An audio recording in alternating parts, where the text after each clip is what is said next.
Welcome to the Unshakeable Foundation meeting of Cocaine Anonymous. This is a main share meeting, and today it's with great pleasure and lots of gratitude that we welcome Theresa, who's come to share on the topic of Unshakeable Foundation for up to 40 minutes, after which we'll open up for the Q&A portion of the meeting. And with that, Theresa, it's over to you. Thank you for your service.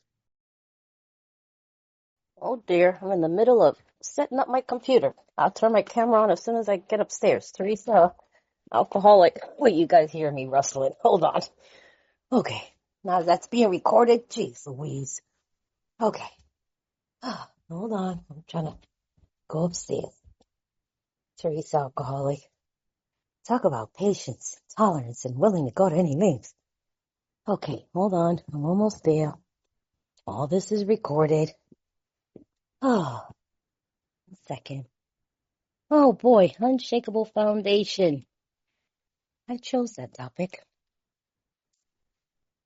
I like it. That's the name of you guys' meeting. Gotta turn the lights on.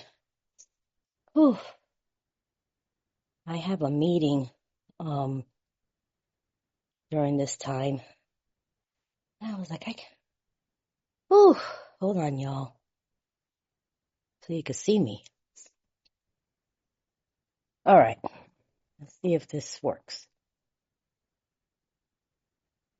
Right. Okay. I think I'm gonna look all shiny. And I have see if I can come in here. Hi, everybody. Look, I got a big old line. That's not the angel beaming over me. Oh, Lord, need we never be organized. See if I can get rid of that light. Oh, boy. Did I get rid of the light? Cool. I like the topic. I hope and believe that as a result of this program, I have an unshakable foundation. I think based on my experience, that's true. Again, my name is Theresa. I'm an alcoholic. I'm an addict. My sobriety date is March 29, 1990. 36 years. It must be unshakable because I haven't had a drink. That's the miracle. Or taken a drug or any of that good stuff. I'm always nervous. I'm nervous even more now. I feel so discombobulated. But I'm willing to go to any lengths. I wanted to stay in bed so bad, y'all. It's 12 noon for me, but I usually go to bed around 4 or 5 in the morning. So I think after 12, I'm like, oh. I want to welcome anybody who's new. Welcome home. Old timers, thank you for my life and my sobriety. We talk about living 2 lifestyles in 1 lifetime. And I'm constantly reflecting on the transformation that happens here. How there was a life that I lived before that seemed normal. I didn't question the insanity of that life or the generations of my family. It's interwoven within our culture. It's inundated with alcoholism, drug addiction, physical abuse, verbal abuse, sexual abuse. And my mother passed away. I have a few members that have passed away, and I don't know if I'm going to be all over the place, but I'm going through all of their belongings. So as a side note, even though it's an outside issue, but when you die, you leave all of your belongings to whoever's left. And I have everything. I belong to about 5 members of my family. All the pictures, side note, any journals that we have written, they're left behind. And yes, there are nosy family members such as myself that reads them. I want to see what they were thinking and feeling. Did you see my mom was in the program? She died with 38 years, and all of her dear God letters and journals sound like mine. Our handwriting is similar, so sometimes I'm not sure if I'm reading my journals or hers. But they all seem to be really consistent in the things that we struggle. We struggle with acceptance and love and inclusion, building a relationship with a power the need of tapping into a source of power, the necessity to navigate through life with all life challenges, worries and fears and concerns for the people that we love, for ourselves, looking to build self-esteem and self-worth, resentment and frustration with the things that don't go the way we think they should. And I look to see that all that, even in myself, we put it on paper. And we do the best we can to navigate through this thing called life. If I am to live, then how am I to live? Because I'm born addicted and I drank my entire life. And I only knew abuse and alcohol and drugs kept me numb from all of it, that I didn't feel it and wasn't present for it. But then what happens when alcohol and cocaine and all that just doesn't relieve me anymore? I'm still present for my experience. It leaves me emotionally retarded with no coping skills. And now I'm present for this thing you call life. And I don't know how to live here without something. I was talking to a new sponsee about that. I was like, we've always been seekers. For anybody who wants to go into this place of euphoria, to take a hit, to take a shot, to sniff something up my nose, to take a pill, to take a drink. It's all looking for spirit, looking for this place where I can go into euphoria. I can feel great. It says men and women all drink essentially because they like the effect produced by alcohol. And it's not just the alcoholic and the addict, it's everybody. But the difference between them and me is that I keep seeking that. I don't know how to be present. I don't know how to be comfortable in my own skin. The moment I'm in my own skin, I'm like, I am not okay. I need to check out of this camp, man. Then what happens when any of that substance doesn't check me out? That's alcoholic torture. I would say I don't mind doing incomprehensible, demoralizing things when I don't notice. I mean, if anybody who's new, when you start noticing and feeling the sense of remorse and disgust about, oh my God, I did what? And feeling bad about all the things we did when we were using, welcome to the land of the living. Welcome to slowly being restored to sanity. Because certainly when I was doing it, I wasn't thinking like that. Maybe there were moments coming down, but that changed real quick as soon as I got another one. You know what I'm saying? I forgot about that real quick. So how am I to live? How am I to live if I don't know how to live without something that gives me oxygen? I was telling her there's a joke that if an alcoholic or addict dies and you put their brain in a jar of alcohol, you're going to hear, just looking for that breath, man. So I have to learn how to live a life where I get to be uncomfortable. Struggle through disappointments and sadness and grief, frustration. Do what I would say, welcome to the land of the living. This is what living people do. But I have tools. So I put down the drink, I put down the coke, I put down all the drugs, I put that down and I had to pick up something. I don't know how people do it. Try to be sober without using the program. I don't know how to do that. I need something. I need to tap into a source of power that lives inside of me. And the only way I know how to get there is through the steps. I have to treat my alcoholism. I have to treat my addiction like a diabetic that needs insulin on a daily basis. How do I navigate through life? I think about, I share this often, my nephew, after my brother died, my nephew was suicidal, my youngest nephew, and he kept trying to attempt to commit suicide. And I think this was the last time. Not sure if he's done it since. He usually shares with me if he even thinks about it, but nonetheless. And I go to the hospital, and he's got 2 police officers standing next to him. They just finished pumping his stomach, and people have gone in to see him. And then I go in, and I look at him. I said, I only got one question for you, man. When you woke up and realized that you were in the hospital, and you were still here, did you go, and I know it's recorded, excuse the French, but this is what I said to him, did you go, fuck?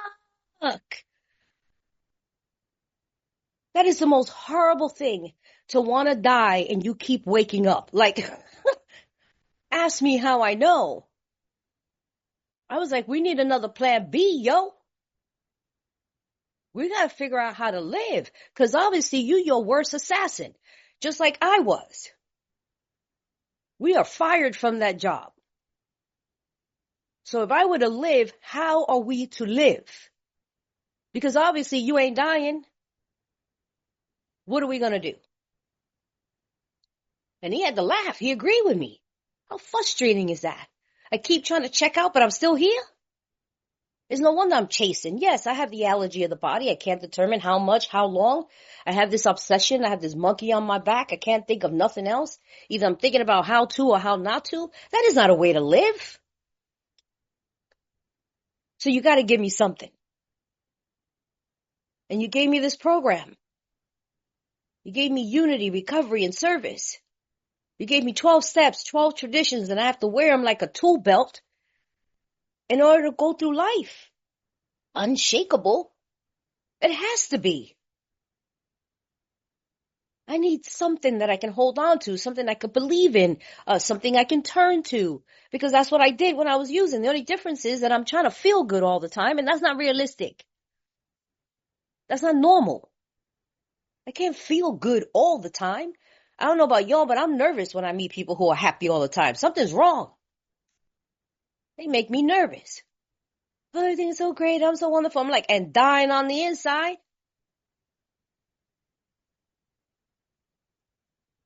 These tools are designed for living. That I get to be transparent. I get to say you're sick as your secrets. I get to learn how you ain't got to dance with everybody, but you need to dance with somebody. I have to look within. When I am disturbed, I have to see what's going on with me. And ask myself those questions. What is this affecting? It's no wonder I'm upset. It's affecting all of my basic survival instincts. Why wouldn't I be upset? I've always appreciated the big book. What it says to me is, it's understandable, Theresa, that you're resentful. Fancy or real, people do some shit. There are assholes. It's completely understandable why you're upset about this. And it's also understandable that you have fears. We all do. They arrive from someplace. They originate from somewhere. Completely understandable. That's not the issue. The issue is how you go about solving it. That's the issue. You are limited. You are finite. You cannot get rid of it. It's like poison. It robs and it steals you. You never get revenge. I mean, there are people who want justice. I watch a lot of crime shows. I don't know why I get off on that. I'd be wondering if I'm somehow sadistic in some way. But I look at that, I'm like, how many people want to seek justice for the wrong that's been done to them? But there are ways that people do it. They open up foundations. They seek cases. They take people to court. No, that's not what I do. I have my own court in my own mind. I put myself in prison. I put other people in prison, in the prison of my mind. That's not working. It's no wonder I need a drink. It's no wonder I need a hit. Life is too big for me to manage. It's too much. And so I want to check up out of this camp. I've learned to go into the world of spirit way before I came into this program. My dad and my grandmother introduced me to the world of spirit. It is iridescent. It is beautiful. There are angels and ancestors. There's unconditional love because there's no free will. Everybody's in alignment with the heavens and the beauty of God. And then I come to planet Earth, lions and tigers and bears. Oh my. How am I to live in this thing you call planet Earth, where everybody has free will, where nobody's following the script, where life doesn't go the way I think it should? I love how it says we have to quit playing God. It don't work. What God am I playing? The First Testament God?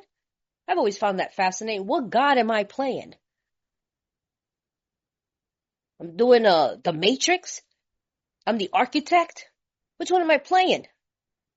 Trying to move people around like chess pieces on a chessboard, giving out scripts that nobody wants to follow? I'm the worst director there is. Nobody's listening to me. Well, it's understandable because I think the world should be better if you follow my instructions. That's not working. So why don't we try something different?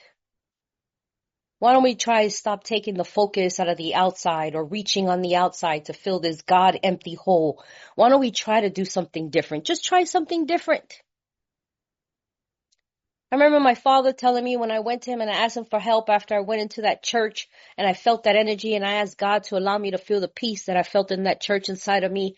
And I went to Daddy and Daddy said, you're standing in the middle of a crossroad. 3 directions: jails, mental institutions, and death. But there's another one. It's called recovery. You don't know anything about it, neither do I. If you give it a try, see what happens. The other 3 are always waiting for you. You know I can always go back to that life. Most of my family members are still drinking and using. We're the ones that put the drugs on the street. We're the mafia, yo. We got it going on. I can always go back to that life. My cousins won't skip a beat. I don't know anybody in my family be like, no, no, no, Terry, you know you sober. They be passing it to me. Glad you back. You know what I'm saying? We were worried about you. You know what I'm saying? It is funny though, because some of my cousins' kids that don't want to be in the life and they're giving them a hard time about it, they always be like, I don't know, call Terry in California. She's doing something over there. I'm not mad at anybody who finds it difficult to stay sober and to do this work.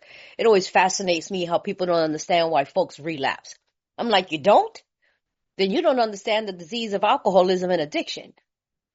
But you see, it's abnormal for us to stay clean and sober. If it was everybody could do it, we wouldn't call it a miracle. You know what I mean? That's so funny to me. They tell me all 12 steps are contrary to my natural desires. This ain't easy. Step 6, they talk about separating the men from the boys, the girls from the women. Like, not everybody can do that. You have to be done. It's almost like, I don't know if y'all see that movie, New Jack City. It keeps calling me, man. It keeps calling me. I have a disease, cunning, baffling, and powerful. I was sharing that with a new sponsee. Look up the definition. That thing is like a ninja, yo. It's sneaky. Its objective is to get me to get loaded again, waiting for me to rest on my laurels.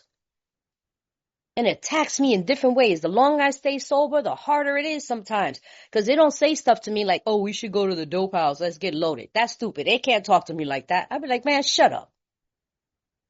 No, it's got to say stuff like, I don't like this meeting. I don't need to be here. I'm busy. I ain't doing that. I'm tired. That's what it do. What? Unshakeable Foundation. There was somebody, one of my mom's sponsees called me. We always celebrate around the same time.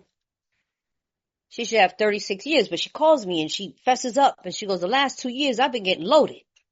But I've been taking bogus cakes. I've been going to meetings. I'm like, what? Didn't know it. He was like, yeah, I was out and I went to see somebody at a club and I drank something. It tasted a little funny. And I went to the bathroom, came back and ordered another one. I made a conscious choice to drink. I was like, no, you didn't. You didn't make a conscious choice to drink.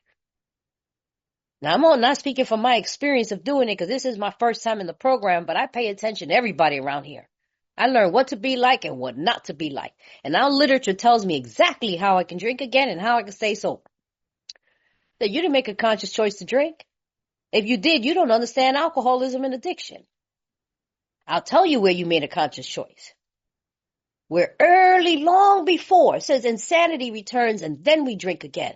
Long before that day, that night, I bet you, I guarantee you, you were like, I'm leaving this meeting, F these people. I'm not doing my inventory.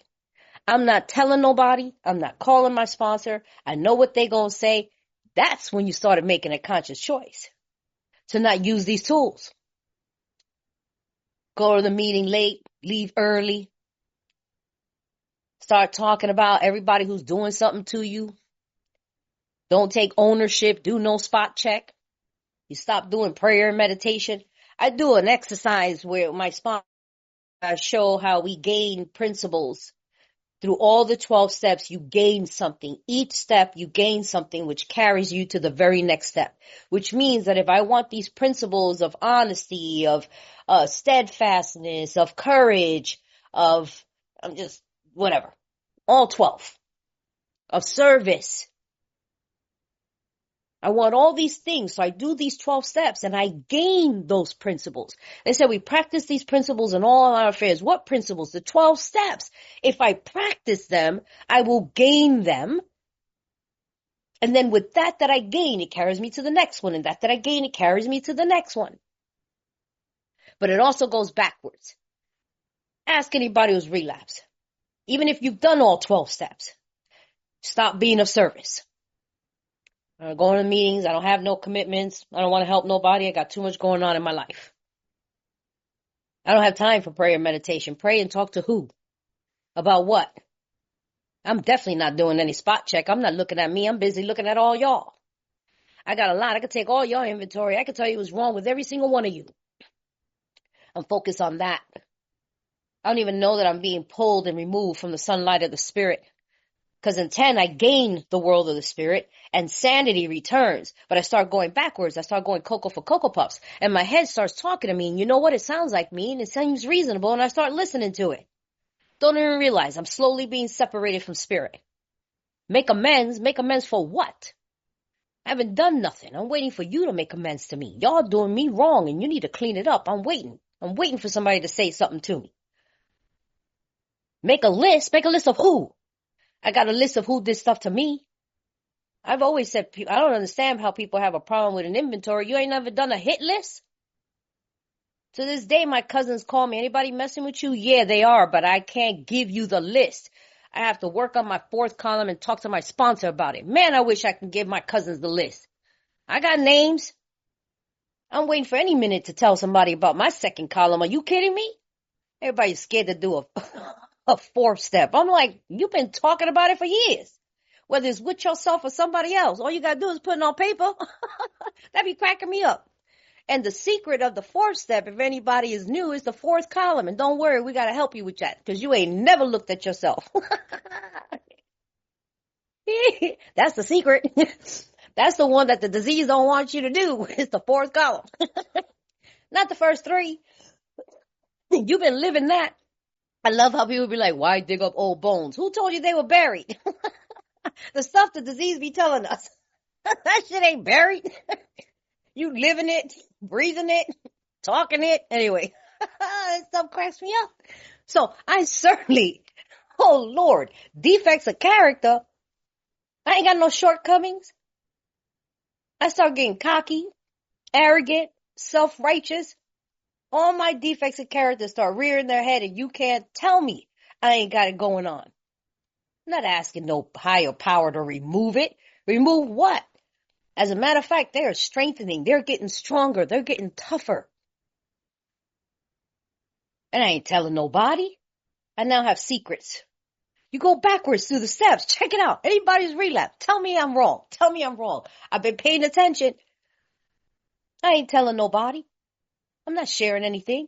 A 5th step? To who? About what? I'm talking to me, myself, and I.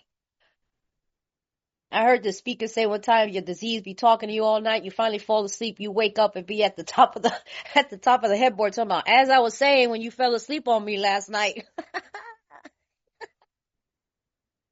As I was saying.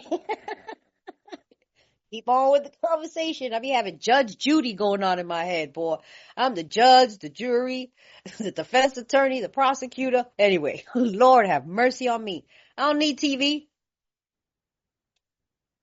So I certainly am not doing inventory. I'm living in the first 2 columns. I got a list of all the people that I need justice, that I want revenge, and I'm seething. I'm seeing the world that way, and I'm frustrated and I'm angry. And now I'm really restless, irritable, and discontent.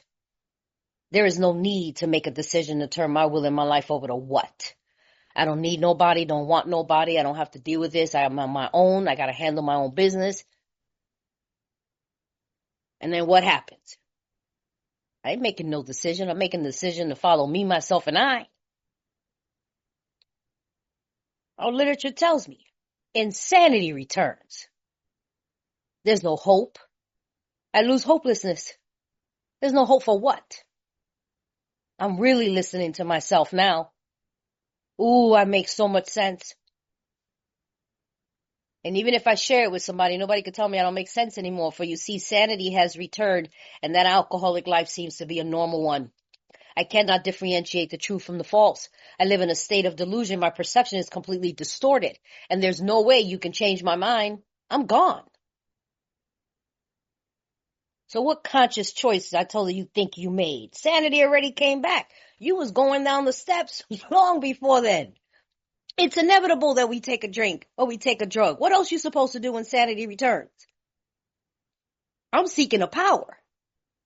I done been completely detached from the power. I need another one, and I need it fast. Because I'm not okay in my own skin, and I need to shut my head up. And so, of course, I'm going to go and take a drink. And now I'm what? Now I experience step one all over again. I'm not an alcoholic. I'm not an addict. I ain't got no problems. People were messing with me. That's like that joke my dad used to tell me about that man standing at the edge of a cliff, and he falls. He grabs onto a branch, and he says, God help me, God help me. And he hears a voice, and the voice says, let go. He says, stop playing. I'm trying to talk to God. God help me, let go. The man's like, stop playing. And the voice says, I am God, let go. The man says, can I talk to somebody else? Joke.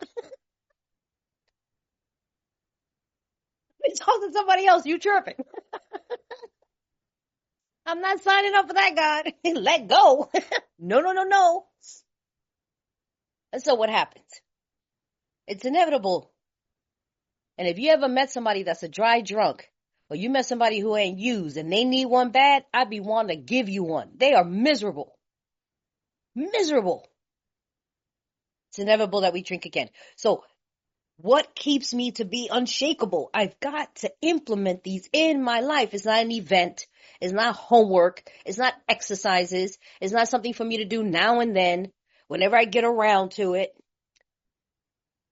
I'll do a yearly inventory. I'm scared. Are you scared? What's been happening all year? You know, like, you haven't been looking at yourself all year? You think you're all right? Let me talk to your family members and see if they agree. What? In any life situation, whether it's good or bad, how can I implement these tools in my life? And I've been through some stuff in 36 years. I always say I have sponsees to stay sober just to see me get through the day. I feel bad when some of my sponsees call me with their stuff. I have to be sympathetic and mindful that everyone has their own experience and wherever they're at, they're at. But I tell you, sometimes I'm insensitive. I mean, like, if anybody's going to have a drink around here, it's me. And if I ain't drinking, you ain't drinking. Go help somebody. Go put up some chairs. What are you talking about? I'm sitting here watching people die. I'm watching my loved ones die. I'm going bankrupt. My life is falling apart. I'm in a tsunami. And somebody looked at you funny at the meeting and at work, and you need a drink? What the fuck? Come on, man. Are you serious right now? Any little thing can shake you?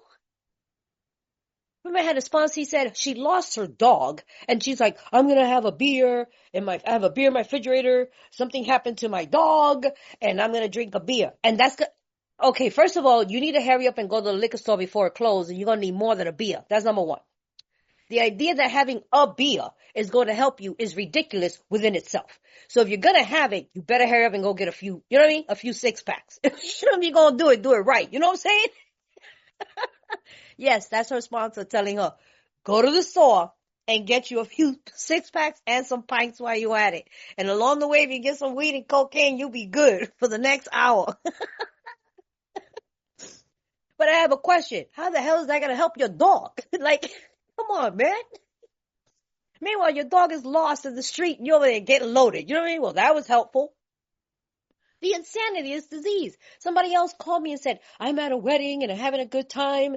And they just called my husband and said that his sister died. I can't handle this. This is too much. I'm going to drink. Well, that's helpful to your husband because he just lost his sister. The insanity of this disease. That makes sense. Oh, that's going to be really helpful to your husband. Girl, go be of service. Ask God to remove whatever that is that's blocking you to be useful. Unshakable foundation. How you suppose that's supposed to happen if I don't use the tools that creates the solid foundation. I get a little excited, yo. I'm sorry. I just be like, what are we talking about around here? Yo, I'm all in when stuff is good. I take the same energy I did when I was getting loaded to this program. I don't know about you, but this stuff is good. This is the best high ever. Gotta get off on it. I'm not gonna be around here going, oh yeah, sober. That's not fun. That's not fun. I'm sorry. That's not fun. How do I make this exciting? I know Ralph talks about enthusiasm. How do I stay enthusiastic? And yeah, life be happening. And I get to, well, this is disappointing. This is upsetting. I don't like it. How do I use the tools to help me with it? Life sucks. It just does. I use references. I remember my nephew, they lost the basketball game. It was the championship. And they got slaughtered. They didn't just lose. They got slaughtered. They got their ass whipped. Right? It was like it was ridiculous. And afterwards, they all stand there with their heads down. And the coach and the family members are like, you did great. Put your head up. And you did the best you can. And I was like, yo, you got your ass whipped. Be lying to them. You got your ass whipped. You ever seen the professional players? There's always a team that's rejoicing and the team that's crying. And they're punching the locker and they got their head down. Yo, that's important because they do that so they can do what? Get back in the game. But let me act like that didn't bother me. Let me act like that's not okay. You know what's going to happen? I'm never going to get back in the game. Unshakable foundation. I need to get back in the game. Life's in session. Stuff is happening. I'm not okay. It's not okay. Use the tools so I can do what? Get back in the game. When they tell me we need to put your brother on life support, we ain't got no time. He's losing his breath. And my brother said he can barely breathe. I'm like, I don't have a minute. This has to be a working part of my mind and my body. Same thing with my mother. We get there from the ambulance. We get to the hospital. She's not breathing. We got to put her on the machine. I'm like, can you give me a minute? You ain't got a minute. Do I have this as working part of my mind and my body to be able to see where I'm being selfish, self-seeking, dishonest, and afraid? God, please remove it. What will you have me do? What will you have me be? Put them on. We got to take them off of life support. What, I'm now going to work the program? What are you saying to me? Oh, I'm now going to... Oh, I love it how people, I was telling that sponsor, everybody taking notes. Everybody taking notes. Okay, what you gonna do when you're in a situation? You looking for your notebook? All them notes you be taking in meetings? And when something jumps off in your life, what are you gonna do? What page was that on? What page? We have it in the big book of Alcoholics Anonymous. If anything, go sift through the page. Find one. Any page will do. Read it. What notes? I listen like the dying only could, and I hold on to those nuggets. I remember I was at a meeting, I was telling her, I was at a meeting and I heard this woman say, I want to talk to a scientist. I'm cursing a lot, but I want to talk to a scientist because I want to know how many fucking layers there are to an onion. I held on to that. The ones that are the language of the heart, those little messages, I hold on to them. I need a notebook. I need a notebook so I can do Dear God letters. I need a notebook so I can say, this is my inventory. These are my fears. I have to live it. I have to know how to reach for it. And when they say, yeah, we got to take them off of life support, now I can say, can you give me a minute? And I need to go in there and understand that I have a disease centered in my thinking. I love how people say I'm powerless over people, places, and things. Where is that in the literature? It tells me that I'm powerless over my alcoholism. I'm powerless over drugs. And it's my disease that tells me I have power over people, places, and things. I need to treat that. I need to be restored to sanity, and sanity don't come back until step 10. Hurry up. Run. If I clearly understand what I suffer from, I run to the remaining steps. I don't lallygag. I don't skip. I don't contemplate and sit by a tree and wonder if I should move on to the next one. I run. I'm in danger. I always tell people, I'm scared. You scared? Did you hear about the peculiar mental twist? Did you hear that in the big book? Every time we read that, I'm like, lock the door. We're in danger. Peculiar mental twist. So you mean to tell me that my mind tries to convince me that I don't have a problem? But because I insist on thinking I do, it's going to tell me the strategy on how to get out of the problem. But the very strategy that it gives me is to keep me in the problem, to tell me I don't have a problem. Wait a minute. Okay, hold up, y'all. Look. Okay. No. I'm not negotiating with that. I need a power, and I need it now. Where do I find it? Inside of me. How do I get there? Through the steps. I have life's in session. Things are going on. Question marks. Everything feels like it's falling apart. Nothing makes sense. I can't get a grip. I have so many things go on in my life that there is no way I can ever be under the delusion that I can manage life well by myself. It's impossible. Everything is way beyond my capacity, beyond my pay grade. And because I can't figure all this stuff out, I don't know, somehow I become empowered when I recognize that I can do something. When I feel like I can't do nothing. I could treat my alcoholism. That empowers me. I'd be like, you know what I can do? I could treat my alcoholism.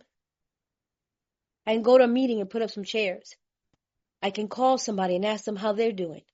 I can help make coffee. I can get on early and greet people on Zoom. I could pick up a pen and paper and talk about how I feel like life is just terrible. I can call and talk to my sponsor. All of a sudden, I become empowered.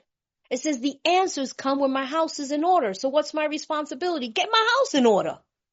Not strategize and let ego run the show and figure out how he can figure it out. Figure out what? My disease is waiting for me to figure it out. No, go treat your alcoholism so that sanity can return. And when I'm not sane, I hope you are. Thank God we're not all crazy on the same day. Cocoa for Cocoa Puffs. It's your turn. Tag you it. There's some people say, oh, Theresa, be hopeful. No, why don't you have hope for the both of us? I don't have it right now. But I'm going to hold on to yours. Didn't I do that in 2? I hold on to yours. I came to believe. How I come to believe? Because you believe. I called someone the other day. Please tell me there's a God. Please tell me there's a God. Please tell me there's a God. Because I need to know that you got God on speed dial. Because right now I lost a phone number. My feet need to be trained. Unshakable foundation. There'll come a time you have no mental defense against the first drink. Where's your notes at? When this obsession comes over you, you're going to look at your notebook? I need my feet to be trained. And that came over me like a thief in the night. My very first thought was, is this what happens when people relapse? And I had my partner a few feet away. Couldn't walk over there and tell somebody before you use. Nope, I was consumed with it. And you know what I did? My feet immediately, I didn't, hit the floor. And I fell to my knees and I prayed for the obsession to be removed. No mental defense. I didn't go, oh, I should pray. No, my feet hit the floor. Because I'm trained to do that. And I waited for the obsession to be removed. And I talked to somebody and say, no, Theresa, you work one hell of a program. But there's something that you swept under the rug and the disease saw it. And if you don't deal with it, and this is big, and because you work the program, because your light is so big, the disease had to come and put your light out. Can't be a fleeting thought. And I was like, what could it be? And I hadn't been dealing with my dad having Parkinson's. Unbeknownst to me, I don't remember saying I'm not going to deal with it. I just didn't. It was too painful. And it came to put my light out and take me out? What y'all talking about? Look, I don't know about you, but I know what's waiting for me if I go to the crack house. I can't hang out in the crack house and visit my friends. Look, I see my friends go to the bathroom too many times. You know where I'm going? I'm going to the bathroom. Okay? Next trip to the bathroom. I don't know what's waiting for you. For me, alcoholic torture, if I go back out and relapse, you know what? This is a healthy feel. I'm going to go back out and I'm never going to be able to find you again and get back here. And I'm going to live out like the walking dead but alive. I'm going to try to get loaded and I can't get loaded. That is the worst thing ever. Death would be a luxury. But I'm just going to live out this alcoholic torturous life present and can't get back to the solution. No. I'm cursing a lot. Blowjobs for $5?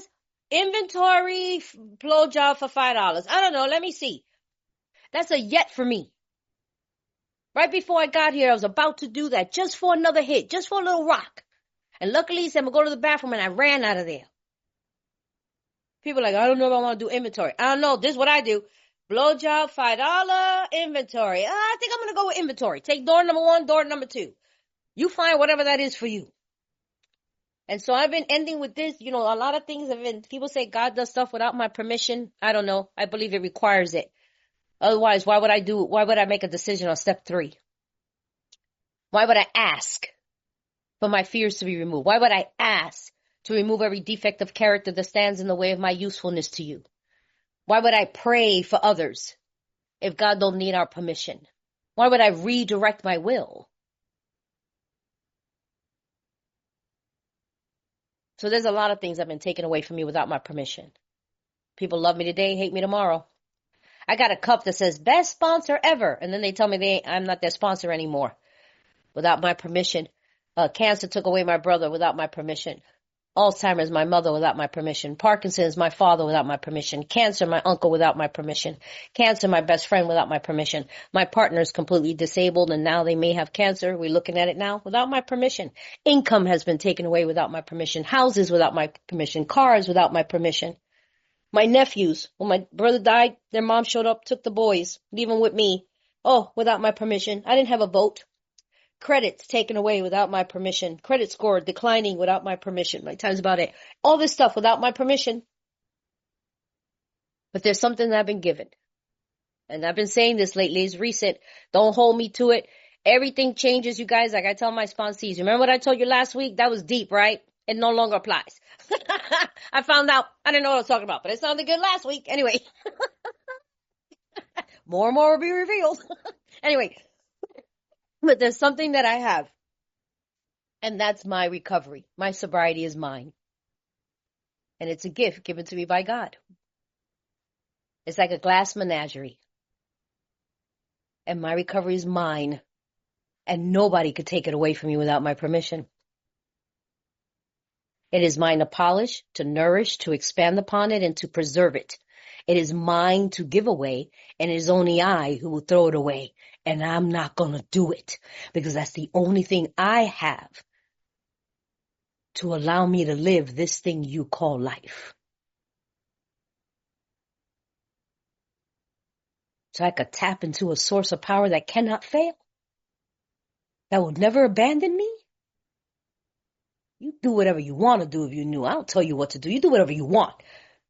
But hopefully you pay attention and you're willing to do what we've done. Because I don't want what you have. But I hope and pray you want what we have. And if so, please keep coming back. Thank you so much.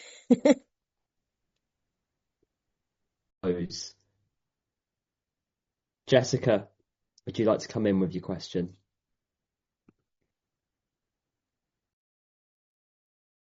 Hiya, Jessica, addict. Well, I'm just blown away by that.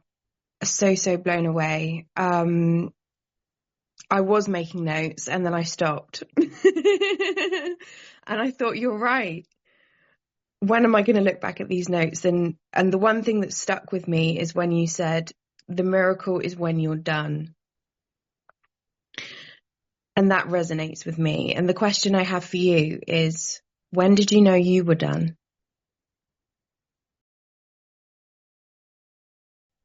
I can't say that I knew I was done. They talk about an act of providence. There is this spiritual intervention that takes place. Even Bill W. In any of the stories that we hear, most people, I didn't know that was the last one. I didn't know that was the last one. I don't even remember the language of sick and tired of being sick and tired or surrendered, or I think I'm Puerto Rican. So English is my second language, believe it or not. And I take a lot of things literal. So when I hear done, I hear like a piece of meat or something like that, like it's cooked, right? And I kind of get the metaphor, but I don't know that language. All I can recall is that sense that they use more of the language. I get the gift of desperation.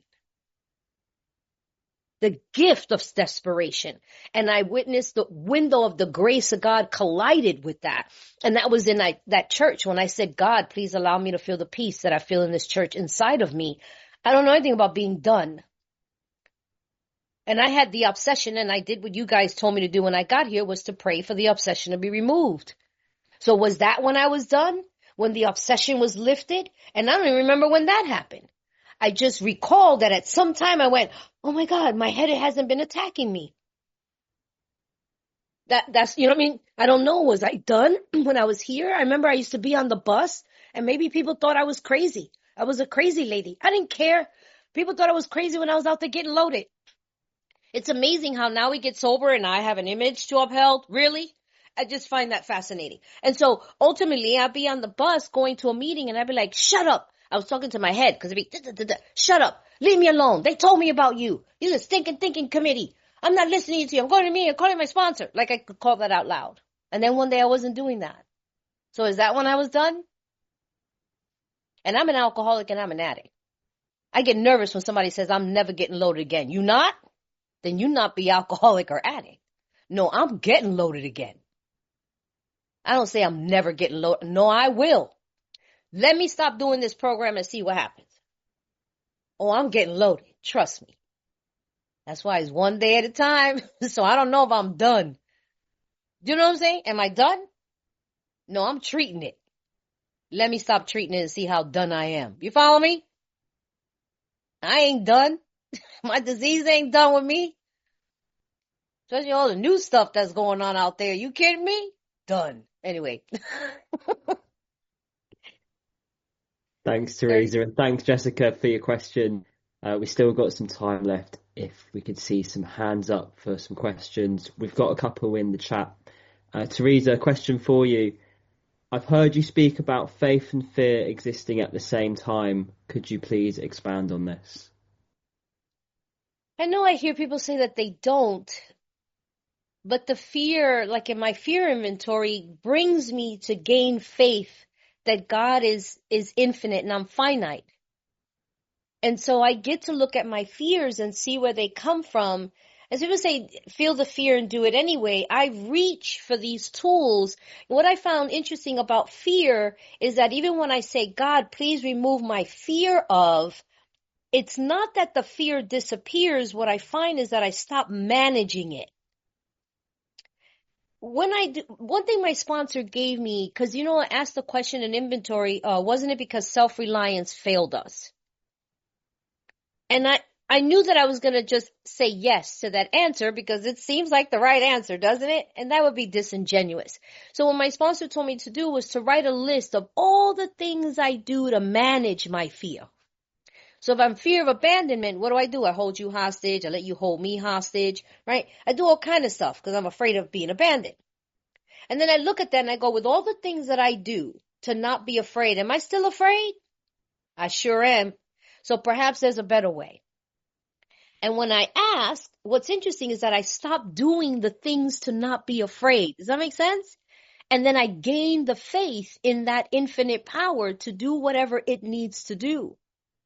And so am I really caught up more so on not being afraid than the fear itself? I always mention my nephews. I remember he called me saying, I'm confused and I don't know, everything is confusing and I'm frustrated because I'm confused and I don't have the answer and I can't seem to figure it out. I'm so confused. And I was like, it sounds to me the issue is more about the fact that you're confused rather than just being confused. Like, what if you're just confused? And it takes the power out of all of that. What if you're just confused? So that's where I believe I gain faith in saying, I believe that God will do whatever it needs to do with it. I don't have to stop figuring out about, you know what I mean? I hope that answers that question. That's great. Thank you. Thank you. Olivia, would you like to come in with your question? Thanks, Isaac. Hi, everyone. I'm Olivia. I'm an addict. Theresa, that was beautiful. Sorry, I'm already crying. My question is, what would you say to someone who is just exhausted of being stuck in self and just hanging on? I feel like that's where I am now, and my ego and pride tells us I shouldn't be this way because I've been in the rooms long enough and I've got multiple years clean and I'm just exhausted. So what would you say to someone who is exhausted? Share it. I share about it. I write about it. And then I go help somebody else over it. I write about it. I share about it. And I help somebody else. I'm exhausted and I share it. I'm tired. I believe that life done kicked my butt. I look in the mirror and I'm like, you got your ass whipped. Okay. I believe that life's in session. Things happen. Things seem overwhelming. There are times I feel like I'm in a tsunami. But we're as sick as our secrets. And I don't care how much time I have around here. It doesn't matter how much time you have around here. I'm an alcoholic and I'm an addict. And it's unfair for anybody to think because I have 36 years that I don't have stuff going on. I'm not getting loaded. Remember I said blowjob? Share what's going on with me. Blowjob? I'm here to save my ass, not my face. And so I get to say I'm tired. I get to hold on to you. I get to just sit in the middle of the herd and let you guys surround me and hold me. And I turn to somebody else who's plugged in. But I get tired. I do. And sometimes I tell God real quick, and I always say this, and it could sound arrogant or not, I don't care. But I be telling God, you're going to lose your most trusted servant here on earth. I'm handing in my resignation letter. If something don't happen quickly, you're going to lose your most trusted servant on earth. And I kid you not, something happens. I believe God be like, she's not playing. Quick, do something. I think she's serious. She can't handle no more. Hold on, do something, somebody. So I'll give you my number. It's important to reach out and more importantly, throw yourself harder into helping others because that's what our literature tells me to do. Throw yourself harder into helping with others. Thank you so much, Olivia, for your question. Lawrence, you're up next. Thanks very much, Isaac. And yeah, thanks, Theresa. That was beautiful. I got loads from that, particularly where you were talking about things being taken from you against your will in recovery. Like that really resonated with me. Like that's something I've been battling with in this particular recovery as well. And I asked this question a fair bit on this meeting and to other people as well, is like how you get past the idea of like your higher power or God being punishing. So my question was really, I guess, what was like the hardest thing for you that felt like it was being taken from you against your will, and like how did you cope with that specifically?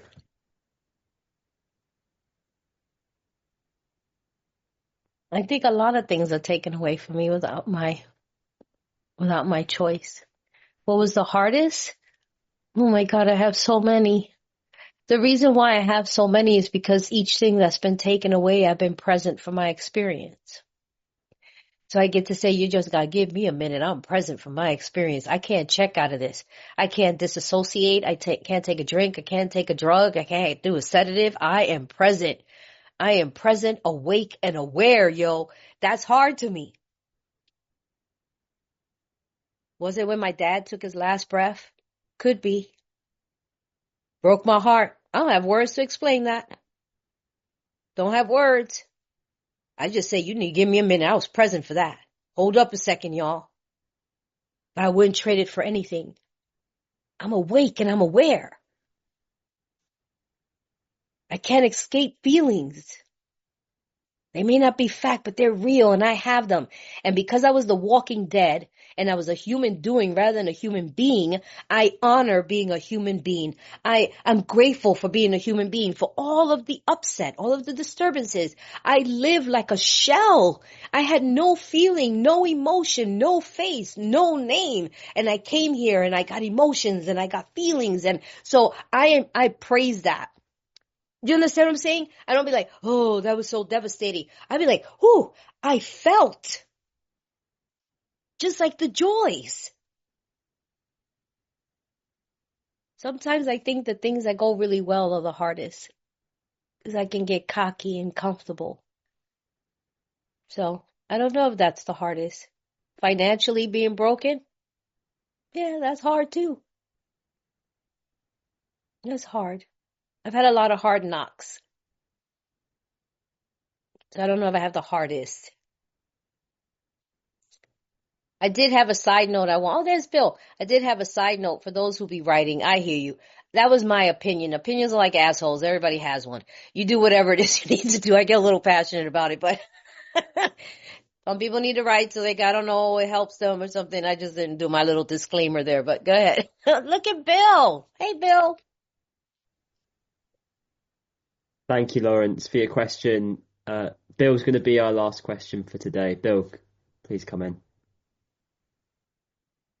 I don't know why you do that to these poor people in the UK, I said, but I will certainly take the time at Liberty Young not to be divisive, although it may appear that way. Gee, I've been coming here for a long time, and I'm in Cleveland, Ohio, which is almost a heartland. I have never met so many recovered alcoholics with permanent sobriety days in my life till I came to Zoom. Now, I like what you said. If someone says they're never going to drink again, they might not have what I have, because that means they got power of choice. I know that the book uses words, but what they don't tell the people, it almost seems like they're an elite brand. And here's my interpretation, according to the literature. We of Alcoholics Anonymous know thousands of men and women who were once just as hopeless as Bill. Nearly all have recovered. I believe this is the definition they give us next. They have solved the drink problem. I say that to say this. I had food poisoning 2 weeks ago. I recovered from that. Guess what? I'm up out of bed and I don't have the runs no more. If I'm recovered from alcoholism the way they give it, why would I come back here and treat it? That's number one. And number two, if it's permanent, then that means I have control over what's going to happen in the future. Your dad and my mom passed from the same thing. I watched my mom with that Parkinson's for years. You know what bothered me the most, T, and I talked to Alice about it, and thank God we have the fellowship, is occasionally I will think about her last day here. Was she alone? Was she scared? I wasn't there. Now, I saw her the day before. I brought her the last milkshake, and she drank it as if she knew it was going to be her last. But sometimes there's more pain after they're gone than in the moment, because she was out of her misery. Tia was no good at the end. I mean, for 2 years confined to a wheelchair, couldn't feed herself, couldn't change it. That wasn't a quality of life that anyone deserved. Sometimes you say, God, in your mercy, take her home. But now she's gone. She's not here physically, but I talk to her occasionally.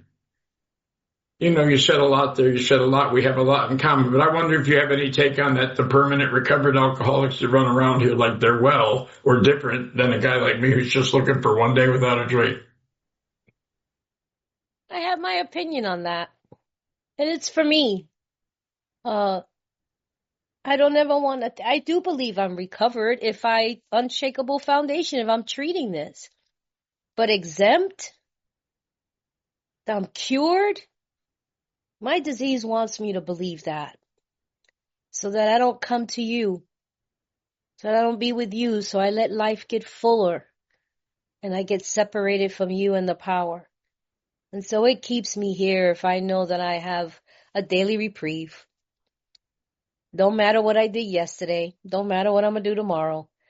It matters what I do today. Again, like the diabetic that needs insulin. And so, yeah, I don't see myself as, I want to say this. I don't see myself as, oh my God, I'm powerless. And I'm an alcoholic and addict and I'm damaged. No, that's shifted. No, I'm not. I gain power through these steps. And I'm separated from that drink. And I'm closer to the sunlight of the spirit. And so I am further removed from the drink. But let me think I'm completely removed. I'll move closer to it. So it keeps me with you guys. It keeps me running. It keeps me working with others. I just came from Montana. I was hell to get there and back. I was willing to go to any lengths. I'm like, sometimes I'm driving and I'm like, this better help somebody, I swear. You know what I mean? All the stuff that I'm doing. And that's because I want to stay sober. That's all I know. So thank you guys so much. I love it. I've been to Amsterdam. If this is the original from Amsterdam, I've been out there. It's beautiful. I had a great time. Everybody treated me well. And it's nice that we can connect with one another in this way. And I've been telling folks, I appreciate those of you on Zoom that have stayed. I've been online way before the pandemic. And there was few of us, but we were modem to modem, and it helped me when I was in ICUs or people who were disabled and lived in remote areas. And that population was scared that when everybody went back to the physical meetings, we would all disappear. And so I want to thank you for remaining so that we can continue to carry the message.